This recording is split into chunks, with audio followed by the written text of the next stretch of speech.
Bienvenue, chose promise, chose due, 100% Bénin. Le numéro du jour se veut la suite logique de celui d'hier. Au menu donc, le code électoral avec ses supposées grandes innovations. Outre le très décrié quitus fiscal, la très controversée caution de 100 millions de francs CFA, en attendant l'arbitrage, bien entendu, de l'institution parlementaire, bon nombre de points continuent de faire couler assez d'encre et de salive. Inutile de rappeler la question de résidence continue, un an durant. Veut-on alors bâtir pour l'avenir et pour le grand nombre? Mesdames, Messieurs, la question, elle préoccupe désormais plus d'un. Et sera d'ailleurs le nœud gordien de l'émission du jour. Thème à débattre, réforme du code électoral au Bénin vers l'adoption du texte de loi républicain ou taillé sur mesure. En attendant, place à la une des journaux.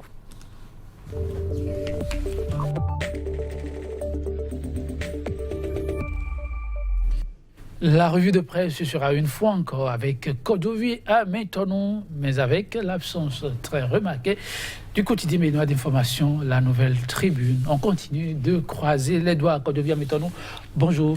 Bonjour Joël Todji, vous avez tout fait donc de remarquer effectivement que la Nouvelle Tribune n'est pas revenue dans les kiosques malgré la disponibilité entre-temps, selon ses propres propos, du président de la RAC qui a exprimé devant donc les patrons de presse et l'UPMB et son intention de convoquer une session extraordinaire des conseils de la RAC pour que l'on puisse statuer donc sur le sort de ce journal. Pratiquement un mois déjà que ce journal est interdit de parution. En tant cas, on croise les doigts et on attend donc vivement que la RAC fasse quelque chose dans ce sens. Oui, un seul être vous manque et tout est dépeuplé. Là, je rapporte quelques propos de cet lecteur qui continue de s'interroger, n'est-ce pas, pour très bientôt le bout du tunnel que devient maintenant. En tout cas, il ne faut pas désespérer, n'est-ce pas? Tout à fait. On ne continue pas à espérer. En tout cas, à l'absence de la Nouvelle Tribune, d'autres canaux continuent donc de faire le travail de veille. Parce que la presse ne doit quand même pas être la caisse de résonance de quelque acteur politique que ce soit ou d'une quelconque gouvernance.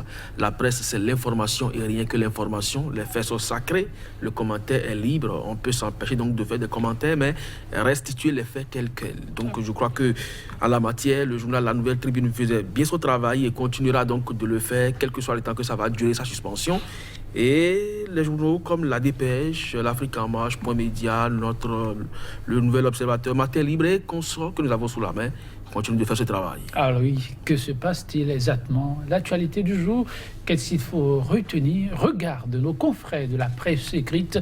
C'est tout de suite et maintenant, quand devient maintenant, on va démarrer avec le journal La Dépêche. La Dépêche qui écrit donc en manchette « Innovation apportée dans le fonctionnement de la Cour constitutionnelle. Quand la Cour fera son show, les requérants auront chaud. Pour quelle efficacité de la haute juridiction ?» C'est un jeu de mots, Joël Todji, il faut lire pour comprendre en réalité ce que le journal veut dire. Alors, projet de loi portant code électoral, le SOS de l'honorable Djenotin à ses collègues députés et puis privatisation des œuvres sociales dans les universités publiques, une mesure antisociale selon l'UNSEB. L'Afrique en marche, invitation de l'administration à communiquer. La rupture opte pour la démagogie.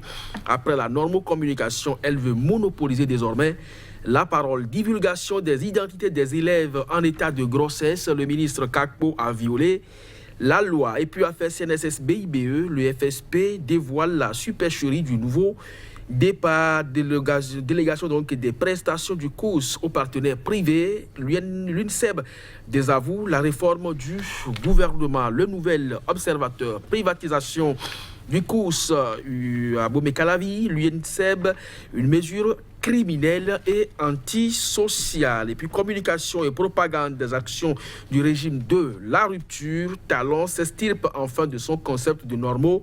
Communication, dossier politique CNSS-BIBE, les déclarations des accusés au prétoire. Et puis le journal Matin Libre.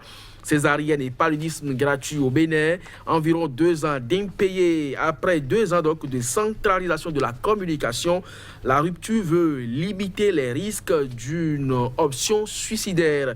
Et puis ticket valeur aux agents sans moyens de déplacement. Une absurdité de l'administration béninoise. Point média. Après le petit Laourou, les réformes de Talon font une nouvelle victime. Le policier d'Alokono, malade du foie, n'a pu être évacué. Reprise du procès Métoyon et consorts ce jour.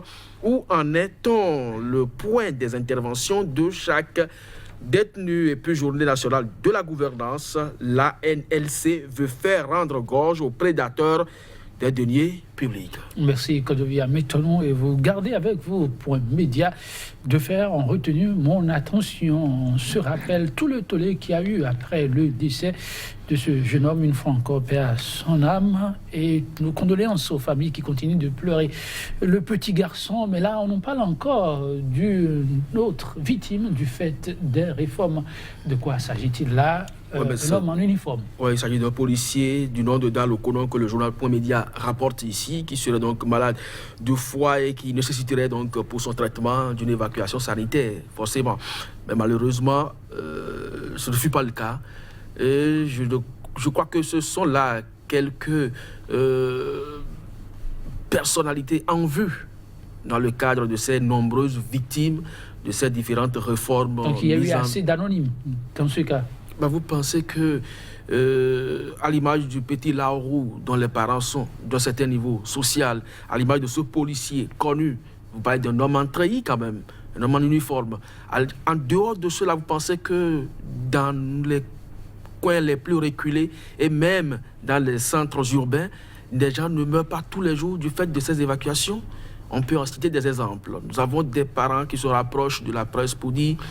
Parce qu'entre-temps, nous avons été autorisés pour évacuer et pendant longtemps, là où il a subi des soins à l'étranger, ne serait-ce qu'en Afrique du Sud, au Maroc ou en Tunisie, même en France, mais depuis peu, on a dit qu'on ne va plus donc procéder à son évacuation. Les fiches techniques sont là, présentes, mais malgré ça, on refuse l'évacuation et finalement, nous l'avons perdu. Ils sont nombreux, ces Béninois qui perdent la vie. Il va falloir revoir cette réforme, si tant est qu'on veut bâtir pour l'humain. Vous savez, pour certains, on n'a pas besoin de tout le monde pour construire une nation. Donc là-dessus... Je crois que ça reste votre opinion. Si vous en tenez à ces exemples-là, le petit Laourou, un petit enfant qui a toute sa vie devant lui et qu'on laisse mourir facilement. Un homme en uniforme, aujourd'hui, on a besoin beaucoup plus que de policiers pour faire donc le travail et que pour juste une raison de foi qu'on peut aller traiter à l'extérieur. On laisse ce monsieur, alors vous pensez qu'on a vraiment le souci du bien-être de tout le monde?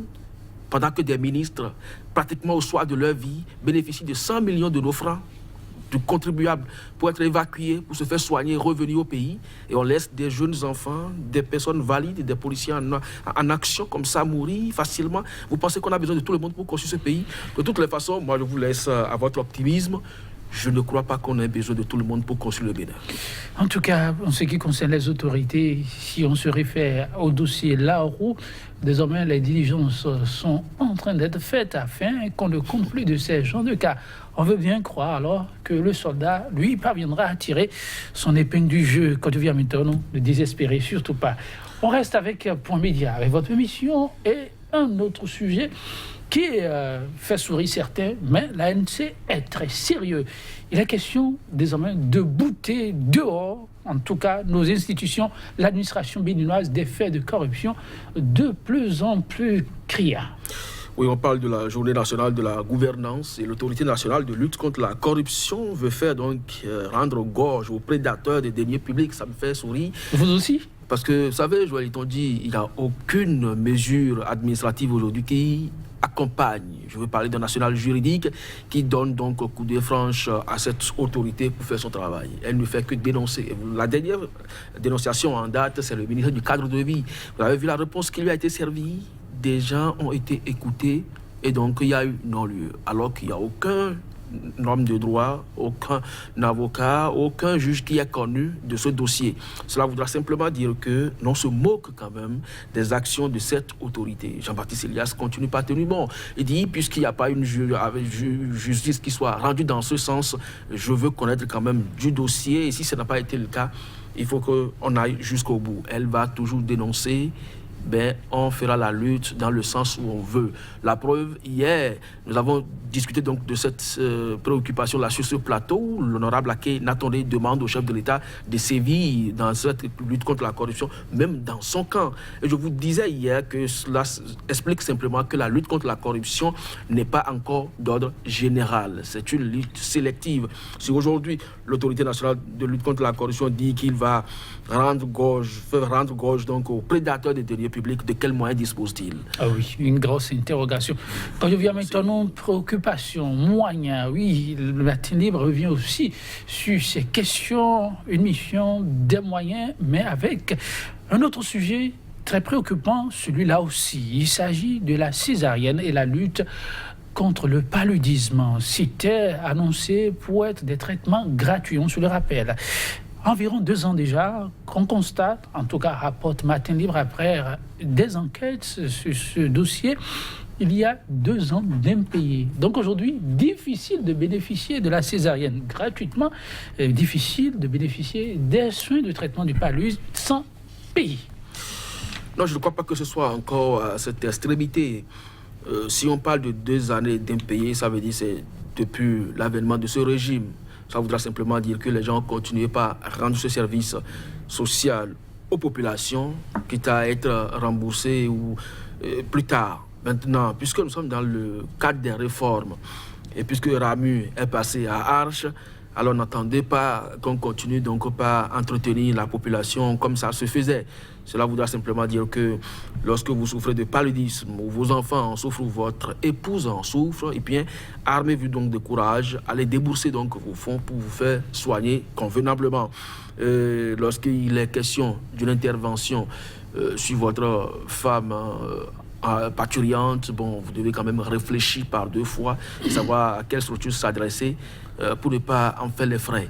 Quand je vais à méthode, vous le dites si banalement que, je suis en train de vous demander, mais vous savez les conditions dans lesquelles on est amené à prendre cette mesure-là. Ils sont nombreux, les Béninois, à ne pas être à même de s'offrir un paquet de paracétamol, et ça vous le savez. C'est vous qui le dites, je ne crois pas que cela s'entend ainsi au sommet. Vous avez vu avec quel engouement on a cassé les bonnes dames ici dans leur commerce. Donc c'est pour leur bien aussi. Voilà, donc c'est pour votre bien aussi que de ne pas vous accompagner dans vos petits soins. Le paludisme, traitez ça à la maison, ça ne vous coûte rien. C'est ça le Béninois moyen. Et la césarienne? Allez-y seulement, les lames de rasoir sont là. Non, mais ça, c'est à vous quel prix? Non, allez-y, de toutes les façons, oui. Vous avez l'impression, quand vous scrutez un peu notre vie sociale aujourd'hui, je parle de la République du Bénin, oui, que le pays est partitionné, saucissonné. Il y a une frange qui doit vivre peut-être dans les milieux urbains et bénéficier de toutes les attentions possibles, et l'autre qui peut disparaître. En tout cas, tel que vous l'entrevoyez, ça peut vous faire mal ou pas. L'essentiel, c'est qu'on avance. Merci, quand je viens maintenant, oui, l'essentiel, c'est d'avancer, mais pas à n'importe quel prix, s'il vous plaît. Merci de nous avoir suivis. L'instant revue de presse du jour, ce sera tout. On se retrouve demain avec sans doute d'autres faits et une floraison de quotidien. Demain, c'est mercredi. À très vite.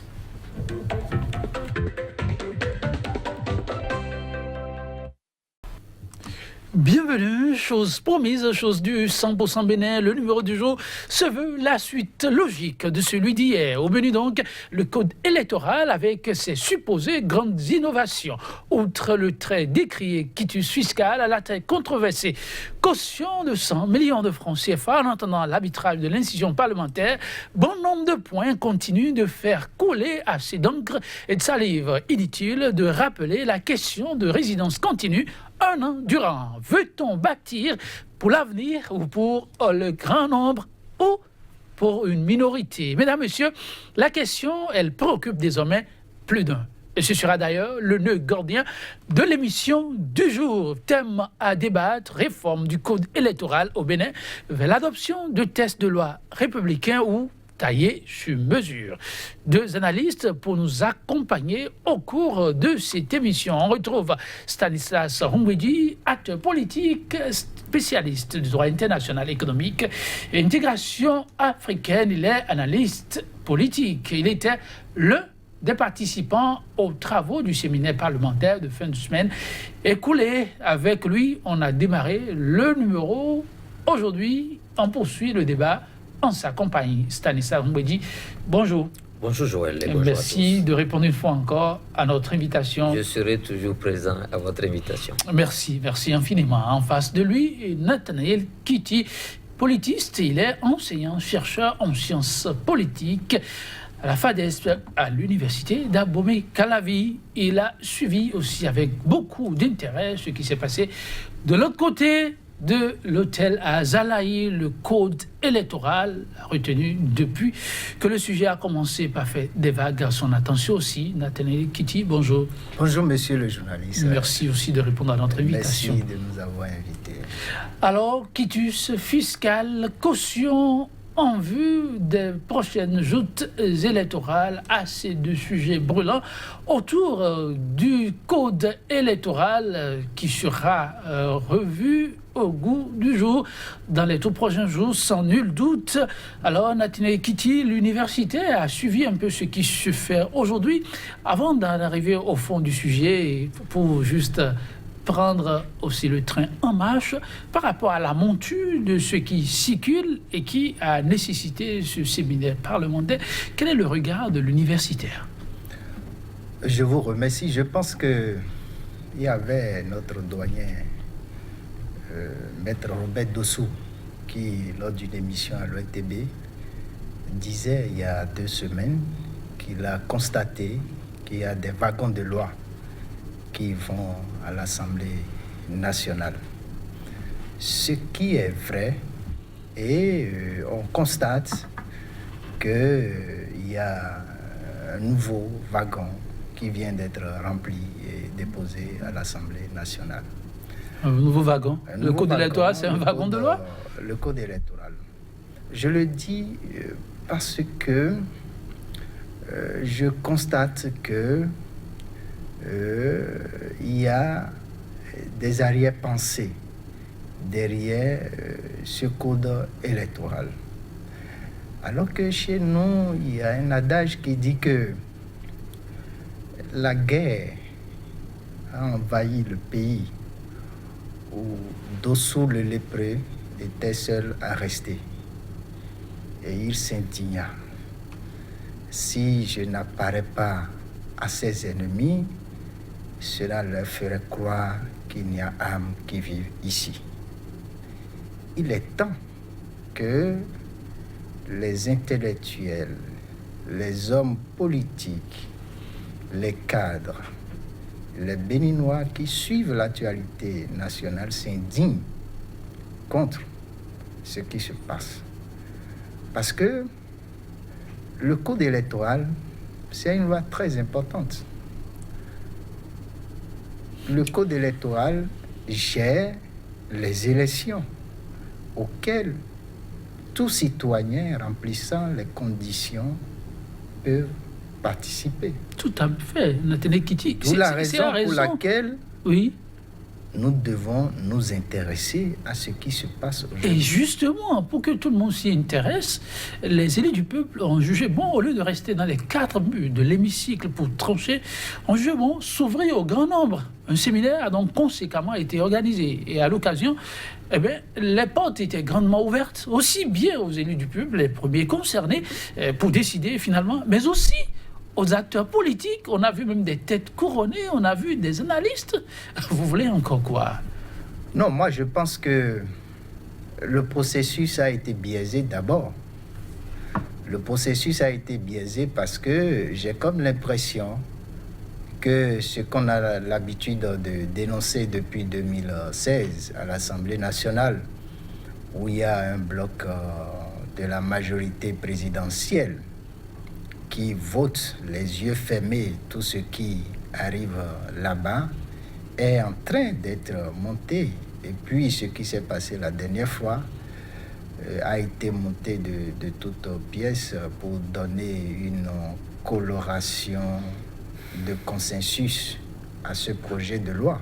J'ai comme l'impression. Sinon,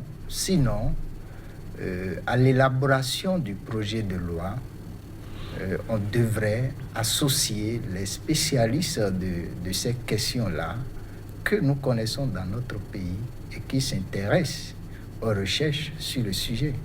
Et moi, je pense qu'aucun de ces spécialistes n'a été associé. Parce que lorsqu'on parle du code, d'abord le code, c'est un document cohérent.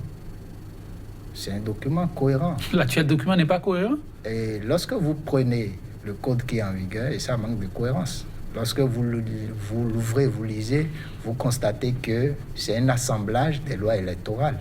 Alors on doit profiter maintenant pour essayer d'y mettre cette cohérence qui manque. Ça fait un premier élément. Un deuxième élément, c'est que en dehors de la décolonisation juridique, législative, qui consistait à adopter de nouvelles lois pour gérer les pays africains, l'élaboration d'une nouvelle loi doit consister à faire naître un ordre nouveau, un nouvel ordre dans le pays. Donc, il faut rechercher un consensus autour, surtout en ce qui concerne le code électoral. Et c'est la raison pour laquelle il y a une charte africaine de la démocratie, de la gouvernance et des élections qui demande aux États de faire en sorte que le code électoral puisse rechercher la transparence. La transparence. Parce que vous voyez les contestations, les guerres que nous observons en Afrique aujourd'hui ont pour source les contestations préélectorales. Donc, si le document qui doit servir de base à l'organisation des élections ne fait pas l'effort d'être accepté par toutes les forces vives de la nation, vous voyez que les élections peuvent être contestées. Et lorsque vous retournez à ce qui s'est passé avec le code en vigueur qui a été adopté en 2013, vous vous rendrez compte qu'il y a eu un consensus à l'Assemblée nationale pour l'adoption de ce code. Parce que les députés ont tiré leçon des contestations de 2011 et de 2008 en ce qui concerne les élections des conseillers municipaux communaux et puis l'élection présidentielle de 2011. Donc, ils ont recherché le consensus autour de ce code, ce qui a été fait en 2013. Donc, cette fois-ci, il faut encore, si l'on veut qu'il y ait des élections apaisées, rechercher ce consensus-là. Mais on a comme l'impression que notre Napoléon national qui fait des réformes contre tout et contre tous depuis 2016 est encore dans sa logique de manipuler la majorité à l'Assemblée nationale pour adopter ce code. Mais je ne sais pas si son Brutus qui est à la Cour constitutionnelle va finir par l'accepter. Quand l'université parle ainsi, on a des raisons aussi de s'interroger. Est-ce que vous avez plutôt l'impression que ce qui se fait là, réellement et honnêtement, c'est sans consensus ? Il y a des questions quand même qui ont nécessité un certain nombre de réflexions hier, même si aujourd'hui on a comme l'impression que ça ne fait pas l'unanimité. Mais l'urgence pour bâtir un Bénin nouveau voudrait qu'on fasse aussi les choses autrement. Et là-dessus, il y a quelques points qu'on a évoqués hier. Ils continuent de susciter débat sur lesquels j'aimerais avoir le regard de l'université avant qu'on évolue. Il s'agit de la question du quitus fiscal, dont la finalité, en croire les autorités, permettrait d'assainir un peu un milieu de plus en plus vicieux, le milieu politique, où les gens ne savent pas s'acquitter de leurs obligations et pourtant veulent prétendre à des postes de responsabilité qui engagent toute une nation. C'est d'abord l'idée avancée par les pairs sur ce dossier. Et en second lieu, on aimerait bien aussi avoir votre regard par rapport à la question de la caution. Dans le document, ça a été mis 50 millions, noir sur blanc. Mais ensuite, il y a un autre document qui est sorti, porté par l'honorable Louis Vlavonou, qui parle de 100 millions. On se rappelle aussi que ce n'est pas la première fois que l'idée a été annoncée. Aujourd'hui, ça rejaillit et on sait que quand ça vient comme ça, finalement, ça finit par s'imposer. Quel est le regard de l'université par rapport à ces points ? Non, voyez-vous, je vais encore retourner dans l'adage, dans l'un des adages de chez nous qui dit que les pieux avec lesquels vous voulez abattre le chien, lorsque vous les lui montrez, il va fuir et prendre les dispositions. Vous comprenez? Donc, cette affaire de quitus fiscal, ça ne date pas de maintenant. Cela figure déjà, je pense, dans le code électoral en ce qui concerne l'élection du président de la République. Vous vous rappelez, en 2016, la plupart tous les candidats d'ailleurs ont pu apporter la preuve. Maintenant, le point qui se pose actuellement en ce qui concerne ce problème, c'est l'acharnement qui est fait contre un des hommes politiques béninois connus de tout le monde dans ce domaine. Donc de telle manière que lorsque, en voulant réviser, en voulant actualiser le code électoral, vous intégrez cette nouvelle disposition, on se rend compte que c'est pour bloquer un individu. L'université a aussi cette lecture? Bien sûr, non, écoutez, la loi doit rester neutre. Vous êtes d'accord avec moi? La loi doit rester neutre. Mais lorsque, dans une disposition qui va s'appliquer à tout le monde, vous mettez cet article-là, on sait déjà celui que vous visez, étant donné que les circonstances dans lesquelles la loi est en train d'être, et le projet de loi est en train d'être introduit à l'Assemblée aujourd'hui, adopté, si c'est le cas prochainement, laisse déjà présager de ce qui va se passer en 2019, en 2020 et en 2021. Et je pense que la disposition ne serait pas mauvaise si on l'encadrait de telle manière à ne pas laisser l'impression qu'elle vise à écarter telle ou telle personne de... Donc là-dessus, il est question qu'on revoie. Il est question que c'est une disposition qui milite pour la bonne gouvernance, mais l'encadrer de telle manière que dans sa faisabilité, elle n'arrive pas à écarter X ou Y de la candidature à l'élection. La question de la caution. Maintenant, sur la question de la caution, voyez-vous, le problème qui se pose, c'est de savoir si il faut être riche pour participer à la gestion de la chose publique. C'est la lecture que vous en faites Bien automatiquement. sûr, c'est la question que pose la caution. Est-ce qu'il faut être riche pour participer à la gestion de la chose publique? Et l'université répond? Non, la question c'est non. Parce que les citoyens sont égaux en droit. Donc, s'ils remplissent les conditions prévues par le code électoral, ils doivent pouvoir être candidats. Mais la caution ici, c'est vrai que il y a beaucoup de justifications de la caution. Certains estiment que cela constitue une participation du candidat à l'organisation des élections qui coûte à la nation. D'autres estiment qu'il ne faut pas mettre une caution pour empêcher tout citoyen ayant de bonnes idées ou construire son pays d'être candidat. Voyez-vous. Mais lorsque la caution atteint un montant donné, cela donne l'impression qu'il faut être riche pour gouverner le pays. Mais cela peut être compris à l'aide de la rupture. Oui, cela peut être compris à l'aide de la rupture si vous constatez la prédation économique qui s'organise depuis 2016.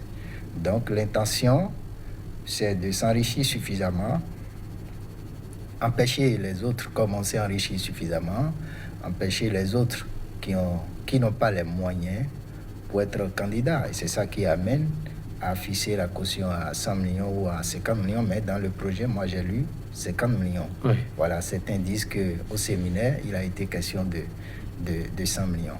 Mais par le passé, la Cour constitutionnelle avait eu à trancher ce débat-là. Je ne sais pas si c'est maintenu en l'état, si cela arrive à la Cour constitutionnelle, je ne sais pas s'il y aura un virement jurisprudentiel. Parce que vous vous rappelez, au départ, c'était 5 millions, je crois. Oui. Après, ils avaient amené ça à 100 millions. Tout à fait. Et le débat a eu lieu à la Cour constitutionnelle. La Cour avait déclaré la loi contraire à la Constitution, ce qui avait amené les députés à revoir la caution à la baisse. Moi, je pense qu'aujourd'hui, cette question doit être sérieusement débattue. Elle doit être sérieusement débattue pour que la caution soit maintenue au montant actuel dans le code électoral, encore que ce montant de 15 millions est déjà très élevé. Vous avez beaucoup de citoyens béninois qui ont de belles idées et qui peuvent être candidats à l'élection présidentielle, mais qui ne peuvent pas l'être parce qu'ils n'ont pas les moyens. On va poursuivre, mais avant de donner la parole à votre vis-à-vis pour évoluer et rattraper, dites sur la question de la résidence continue, 1 an durant. L'université pense qu'on est dans l'excès ou ça fait quand même plus responsable? Non, moi je pense que lorsqu'il faut voter une loi, surtout quand il s'agit d'un code électoral, il faut préserver les acquis. Donc il ne faut plus reculer, il faut préserver les acquis. Et lorsque vous comparez cette disposition du projet à celle existante, vous constatez que les acquis ne sont pas préservés. Alors que la tendance aujourd'hui dans le monde, la tendance c'est de faire participer même les citoyens de la diaspora à l'élection. Lorsqu'il y a élection présidentielle au Bénin, les Béninois qui sont à l'extérieur votent. Et dans beaucoup de pays, il y a même des pays où vous avez les citoyens qui sont de la diaspora, qui sont représentés au Parlement. Et là, ce débat avait lieu il y a très longtemps. C'est-à-dire, est-ce que le mandat doit être impératif? Si le mandat est impératif, même le plus sombre crétin peut représenter les citoyens. Le mandat impératif est interdit dans notre pays. Le mandat impératif est interdit. C'est-à-dire que vous représentez la nation tout entière et non votre circonscription électorale. Donc, vous êtes libre de votre jugement à l'Assemblée nationale. Donc, vous n'êtes pas à l'Assemblée nationale en tant que député. C'est vrai que lorsque vous suivez les débats à l'Assemblée nationale, vous constatez qu'il y a des moments donnés où les députés cherchent à défendre leur circonscription électorale, ce qui est normal. Mais, selon la Constitution, le mandat impératif est interdit. Donc, si le mandat impératif est interdit, à quoi bon de demander à un Béninois qui est à l'extérieur, qui peut revenir être candidat à l'élection législative, d'avoir à résider au Bénin pendant 1 an? Ça ne sert à rien. Parce que lorsqu'il sera à l'Assemblée nationale, il ne représente pas sa circonscription électorale, mais il représente la nation tout entière. Même les Béninois qui sont à l'extérieur, il les représente. Donc il est libre de son jugement et par conséquent, on ne peut pas lui demander de venir résider dans une région ou bien dans un milieu pour connaître les citoyens qui s'y trouvent. C'est inutile. Donc ce débat a évolué et le vote de la loi doit s'inscrire dans cette perspective. En tout cas, 3 points très importants qui hier ont été évoqués avec nos invités d'alors. Stanislas Rumbedji a apporté son appréciation, vous l'avez suivi. Donc après ce rappel et regard de l'universitaire obtenu sur ces points cruciaux, nous allons évoluer. Stanislas Rumbedji, je me retourne vers vous. Il y aurait eu une dizaine de points de convergence à l'issue de la rencontre d'Azalaï. Entre autres, je cite au passage, la nécessité du choix d'un mode de scrutin pour plus de sincérité dans le vote des électeurs et aussi au regard de la croissance démographique, aller à un nombre plus important d'élus du peuple à l'Assemblée nationale. Et quelles sont les plus-values de ces options qui auraient été retenues à l'unanimité? D'abord, merci pour l'invitation à nouveau. Pour le second point, je crois que il y a eu des exemples qu'on nous a donnés pour dire que quand la population s'accroît, il faut trouver la proportion de représentativité par rapport aux députés. Et donc là-dessus, il n'y a pas eu trop de polémique. Et il était même question d'envisager comment faire pour que les femmes soient représentées. Et là aussi, je crois que ça a fait l'unanimité. Maintenant, il faut reste à trouver le mécanisme pour permettre au moins d'office dans une circonscription qu'il y ait une femme. Donc ça, peut-être qu'il y a des sachants qui vont s'y mettre pour trouver un mécanisme pour le faire. Il y a deux aspects aussi qui sont d'importance. C'est par exemple la question de désignation de nos maires. Oui. Vous savez, on dit que c'est la liste majoritaire qui propose le maire.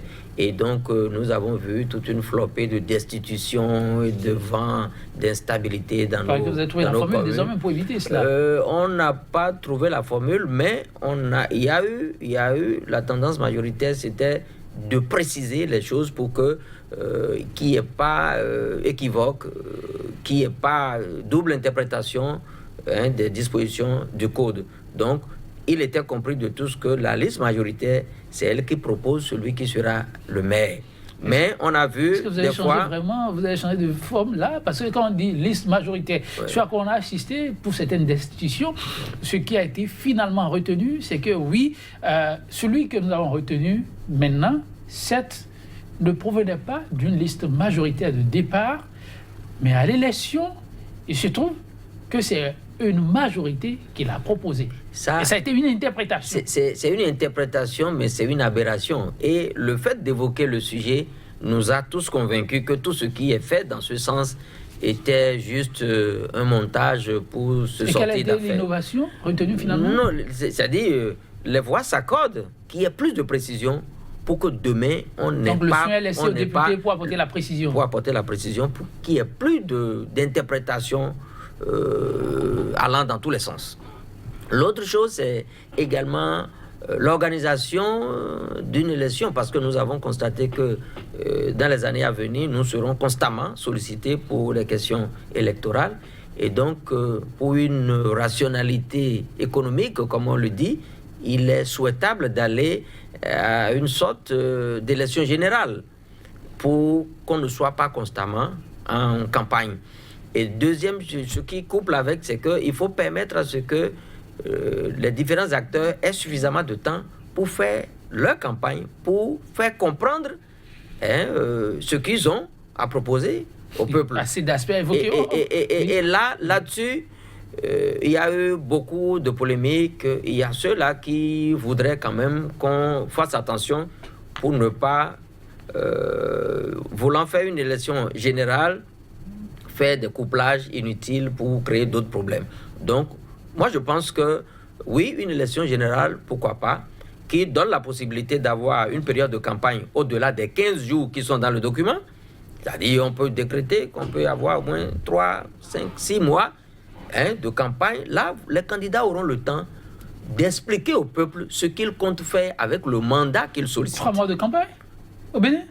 Dans le document, nous avons 15 jours de campagne. La campagne dure 15 jours. 15 jours, tout à fait. Et donc, les députés eux-mêmes ont estimé que c'est court. Tout à fait. C'est court. Et donc, si nous voulons améliorer, allons dans le sens qui donne au moins le temps à chaque candidat d'expliquer ce qu'il entend faire avec le mandat qu'il sollicite.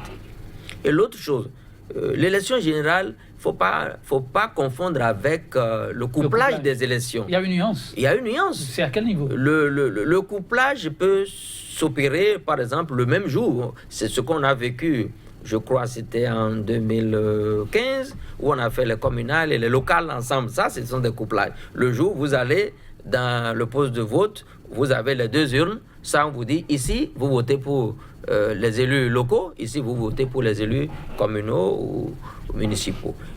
Et donc, on peut dire, nous retenons une année pour faire peut-être à intervalle de 3 ou 6 mois des élections. On essaie de voir, il faut mûrir la réflexion, regrouper ce qui est regroupable et ne pas tout mettre ensemble, parce qu'il y a aussi dans l'esprit de législateur d'avant la possibilité d'obliger les dirigeants d'aller vers encore le peuple pour voir s'ils sont toujours portés par ce peuple-là.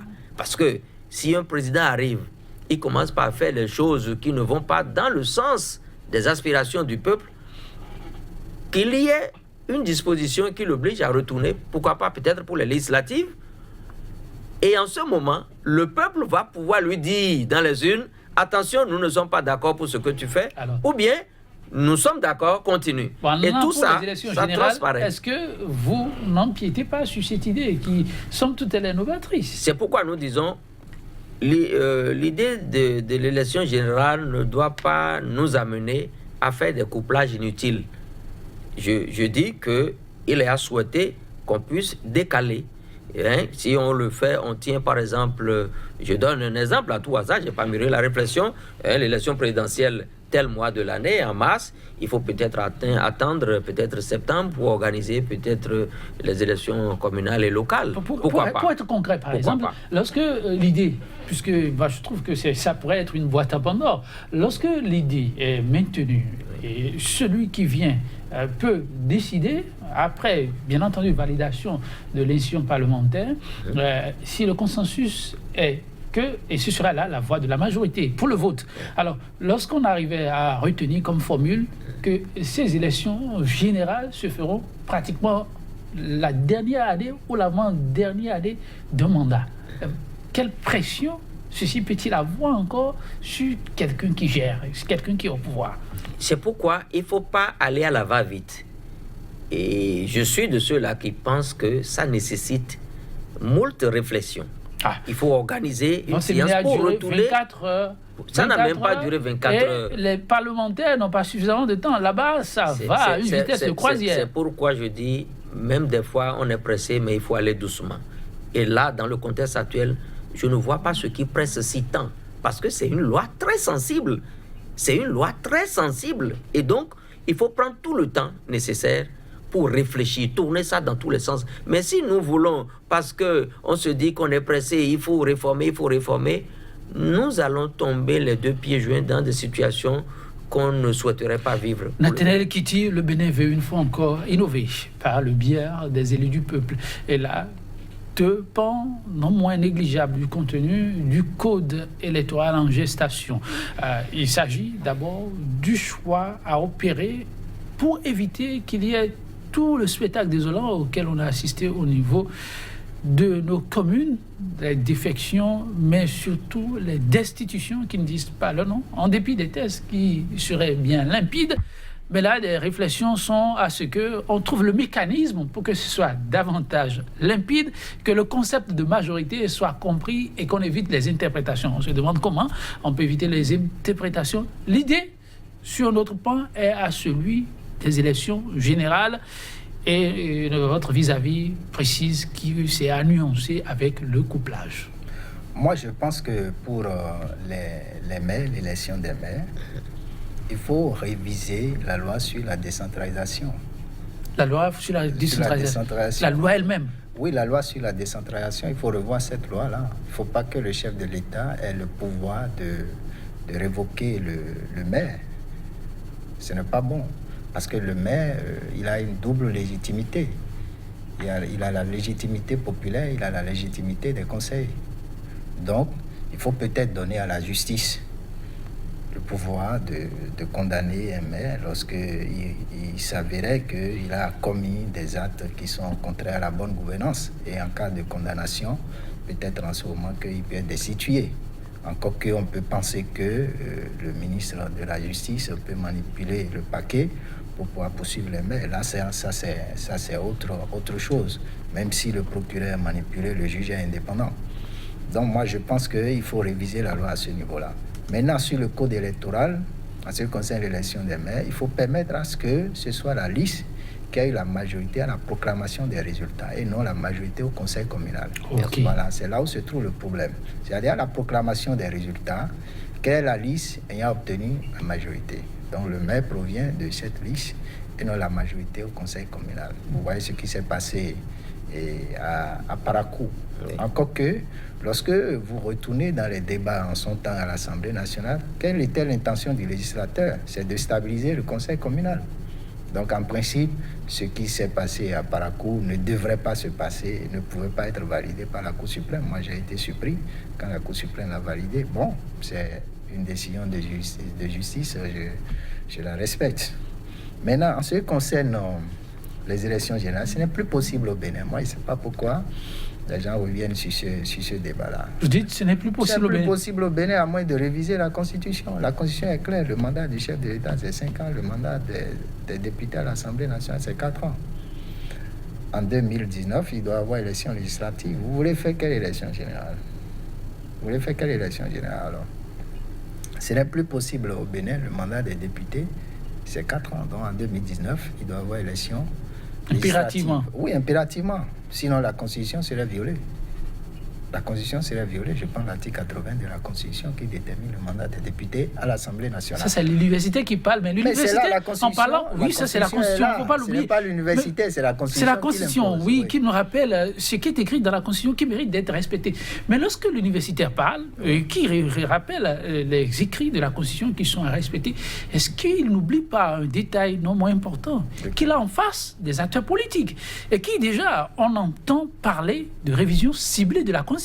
Oui, mais il faut réviser la Constitution avant de penser aux élections générales qui seraient peut-être incluses dans le code électoral ou bien dans la Constitution elle-même. Si ce n'est pas le préalable cas, indispensable. Oui, mais si ce n'est pas le cas aujourd'hui, on ne peut plus parler d'élections générales. Encore que vous voyez au Bénin, regardez bien ce qui se passe. Le président de la République est élu en 2016. 2 ans après ou 3 ans après, il doit faire face à une nouvelle élection. L'élection législative pour avoir une majorité à l'Assemblée nationale. Donc cela veut dire que le processus est organisé de telle manière qu'on ne donne pas la latitude au chef de l'État de gérer pendant tout son mandat, avant de repartir devant les électeurs. Donc, à mi-mandat, il peut être sanctionné. Il peut être sanctionné à mi-mandat, comme les électeurs peuvent lui exprimer leur satisfaction. C'est dans ce sens qu'il faut comprendre le processus qui se trouve dans la Constitution du Bénin, où le mandat du chef de l'État est 5 ans, et le mandat des députés à l'Assemblée nationale, c'est 4 ans.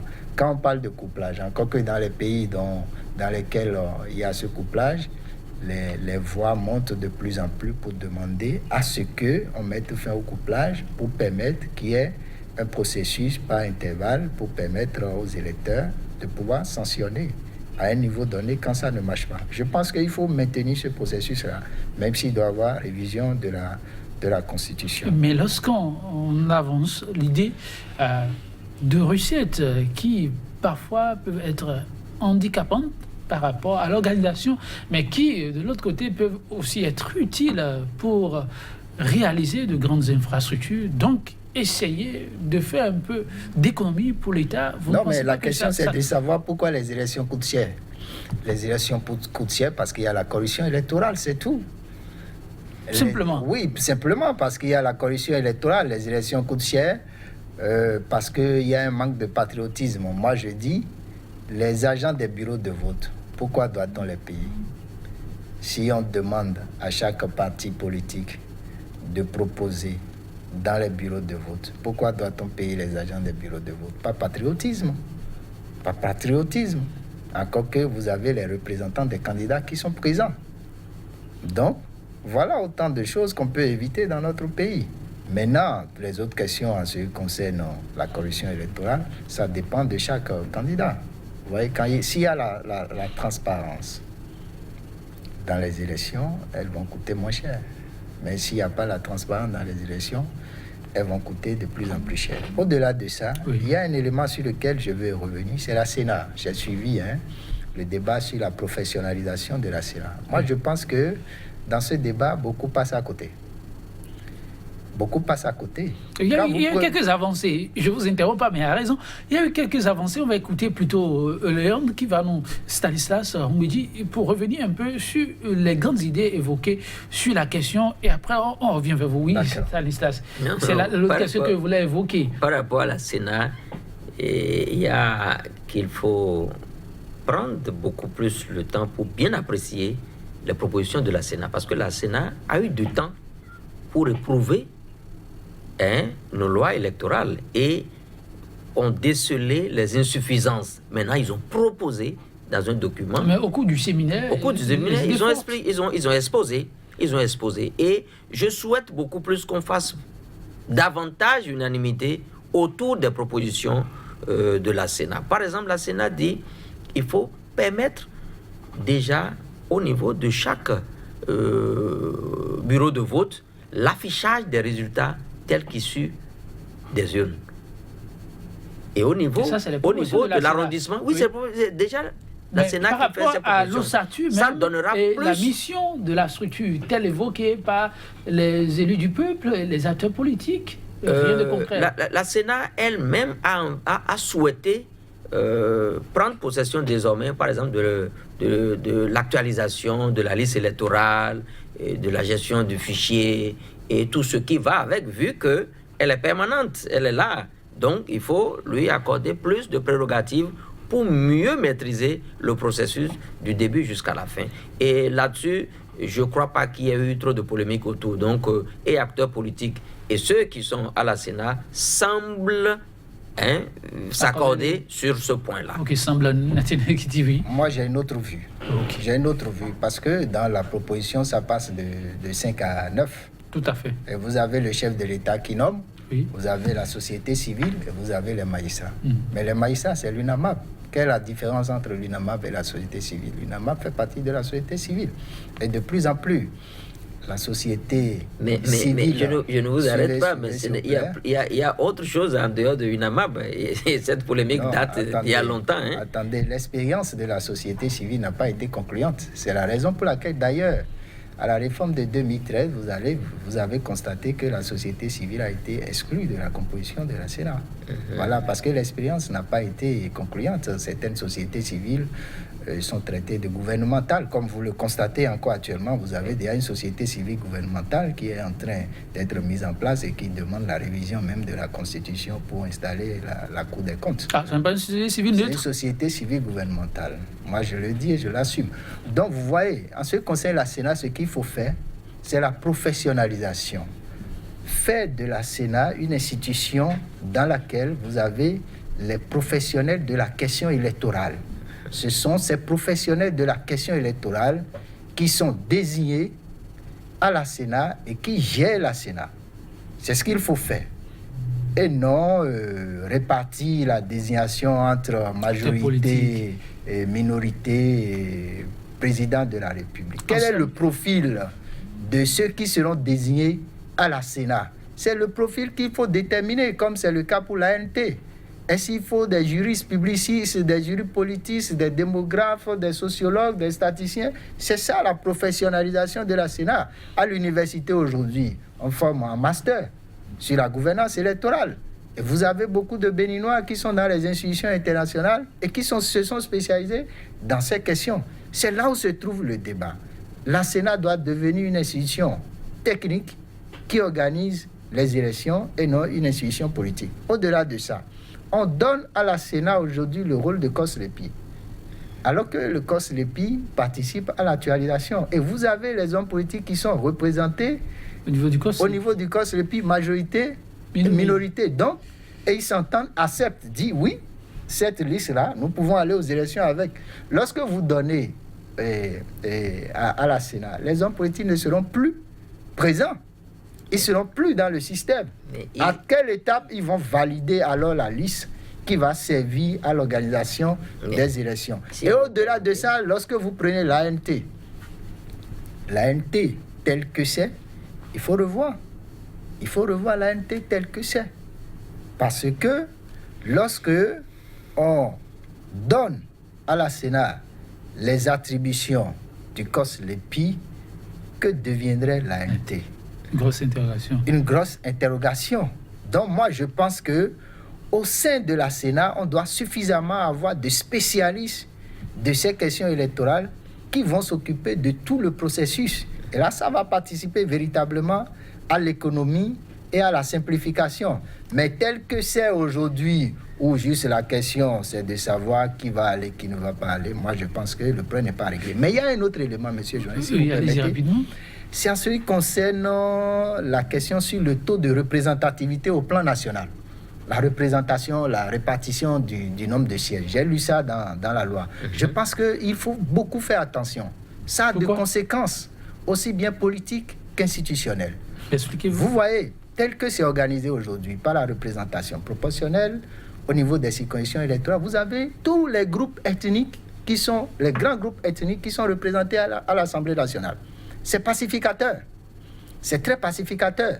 Or, lorsque ce qui est proposé là sera adopté, là, vous aurez les grands partis qui seront représentés, mais non plus les grands groupes là. Alors que nous sommes dans un régime présidentiel où le chef de l'État a déjà de larges pouvoirs, donc on n'a plus besoin d'un gouvernement de législature stable, on n'a plus besoin d'un gouvernement, d'un chef de l'État dont les pouvoirs sont disputés avec l'Assemblée nationale parce qu'il a l'initiative, des lois aussi. Donc, ce qu'il faut faire, il faut maintenir ça pour permettre à ces groupes ethniques-là, les grands groupes ethniques, d'être représentés à l'Assemblée nationale. Sinon, la conséquence, c'est quoi?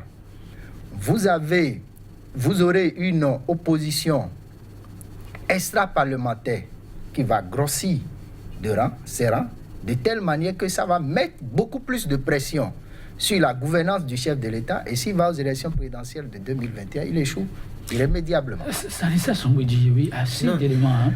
Assez d'éléments, oui, mais déjà, il faut rappeler que la Sénat, dans sa constitution au jour d'aujourd'hui,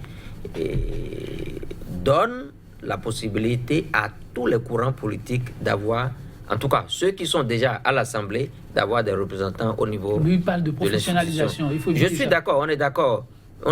C'est-à-dire quand il dit que COS-LEPI, c'est plus le lieu où se retrouvent tous les courants politiques qui s'accordent, il faut rappeler également que la Sénat aussi est née de l'accord et les membres sont venus parce que les acteurs politiques, minorités, majorités, se sont donné la main. On dit que le thé est complètement parti. Ça va être votre mot de la fin. Donc, vous en faites pas, oui? Non, la fin, c'est pour dire quoi? Vous voyez, quand le débat est lancé, il y a des apports qui se font. Je souhaite qu'il n'y ait pas de la malice, que les gens soient ouverts aux propositions et que j'encourage beaucoup les universités à se prononcer parce que c'est ça, leur rôle est d'éclairer. J'encourage beaucoup à se prononcer et que ceux qui sont au Parlement, au finish, légifèrent pour l'intérêt général. Merci à vous, Nathalie Kitty. Moi, je pense qu'il faut arracher la cognée à ceux qui sont en train de concevoir ce projet de loi, sinon ils vont abattre le loco. Il faut leur arracher rapidement la cognée en les accompagnant, en faisant un débat, en faisant de ce débat-là un débat vraiment large pour que le consensus soit retrouvé autour avant l'adoption de cette loi-là. Si le consensus n'est pas retrouvé, c'est que nous allons vers des élections contestées. Merci à vous, Nathalie Kitty.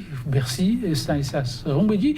C'était les téléspectateurs. Merci vivement qu'on en arrive à des contestations et que l'intérêt suprême arrive à prédominer sur le reste. Cette citation, enfin, avant de prendre définitivement congé de vous, ce sera cette note d'André Malraux. Je le cite, « L'humanisme, ce n'est pas de dire ce que j'ai fait, aucun animal ne l'aurait fait à ma place, mais de dire nous avons refusé de faire ce que voulait la bête qui sommeille en nous. » Mesdames, Messieurs, merci pour l'attention et que la bête qui sommeille en nous ne prenne pas le dessus sur ce que demande la conscience collective. À très vite pour un autre numéro de 100% Bénin, toujours avec la même disponibilité. Au revoir.